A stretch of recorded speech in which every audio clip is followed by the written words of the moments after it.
नमस्कार दोस्तों। आज का हमारा टॉपिक है धर्म क्या है और सुप्रीम पावर की आवश्यकता क्यों है।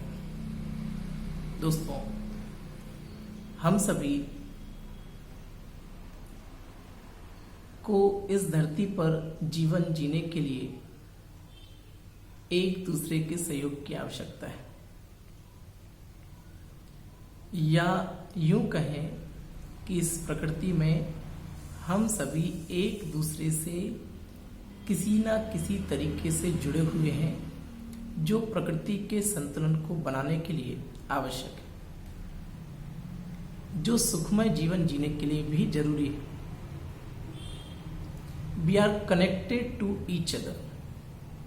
किसी भी तरीके से, प्रत्यक्ष या अप्रत्यक्ष तरीके से एक दूसरे से जुड़े हुए हैं।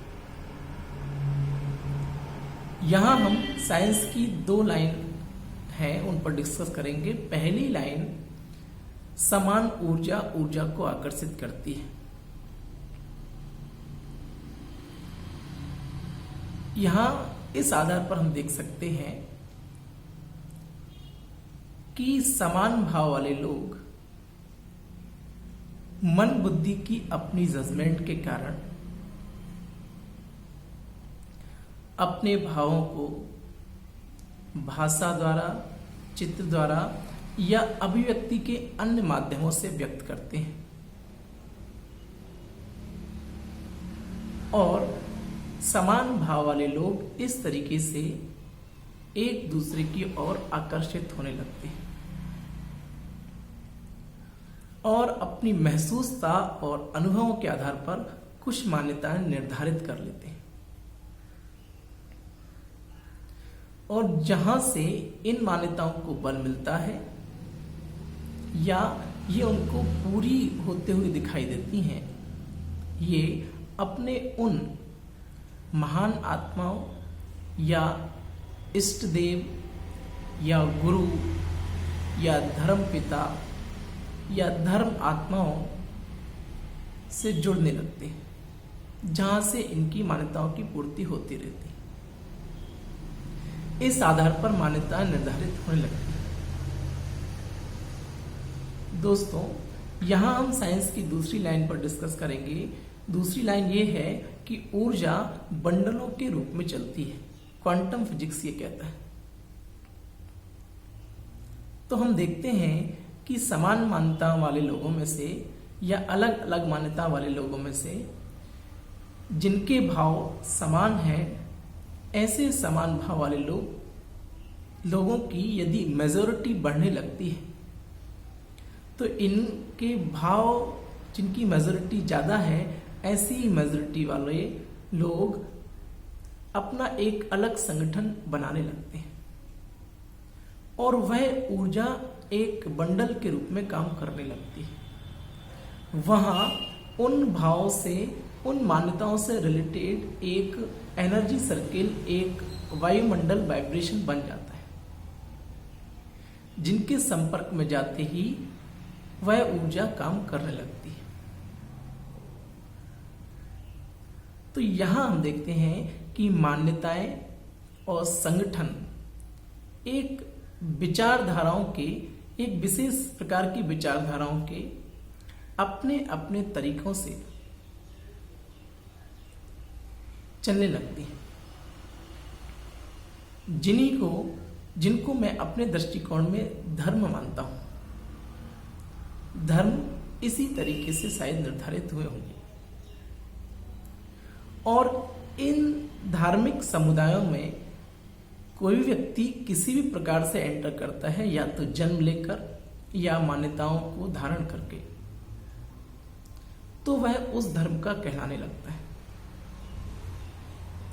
तो इस आधार पर अपनी अनुकूलताएं और अपने विचारधाराओं के आधार पर धर्म बने, और उनको जो धारण करता है वो धार्मिक कहलाया।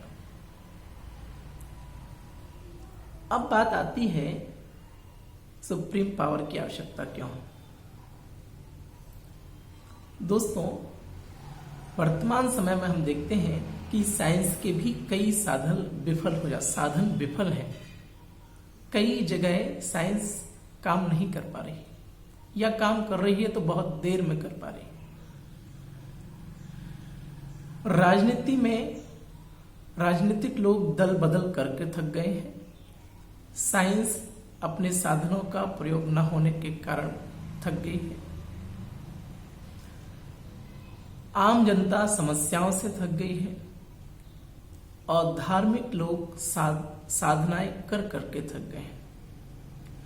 बहुत से लोग इस तरीके से थकावट महसूस कर रहे हैं और सभी चाहते हैं कि कोई एक सुप्रीम पावर आ जाए जो मेहनत से छुटकारा दिला दे और सहज काम होने लगे।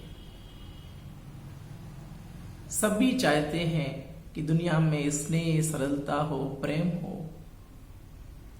यह एक सुप्रीम पावर से ही हो सकता है और इस सुप्रीम पावर की महसूसता केवल सुनने, सुनाने और देखने से नहीं होगी, बल्कि एक ऐसा ऊर्जा क्षेत्र वहां पर होना चाहिए कि जिसके संबंध या संपर्क में आने से ही दृष्टि और वृत्ति बदल जाए। और दोस्तों, ऐसी महसूसता, ऐसा अनुभव मुझे ब्रह्म कुमारी संस्थान में मिला। एक सनातन विचारधारा जिसने मुझे संतुष्ट किया।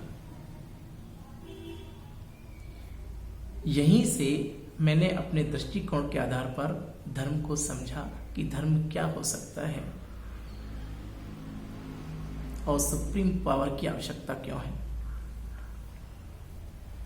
इन्हीं से प्रेरित होकर मैंने डेस्क ऑफ इनर ब्यूटी की सीरीज स्टार्ट की है, जहां मैं अनुभव के आधार पर शिव बाबा द्वारा अव्यक्त वाणी में कहे गए वे दिव्य गुण जो बहुत आवश्यक हैं, उन्हीं का डिस्कशन आपसे करता हूं। फिर कभी मिलते हैं। धन्यवाद। नमस्कार।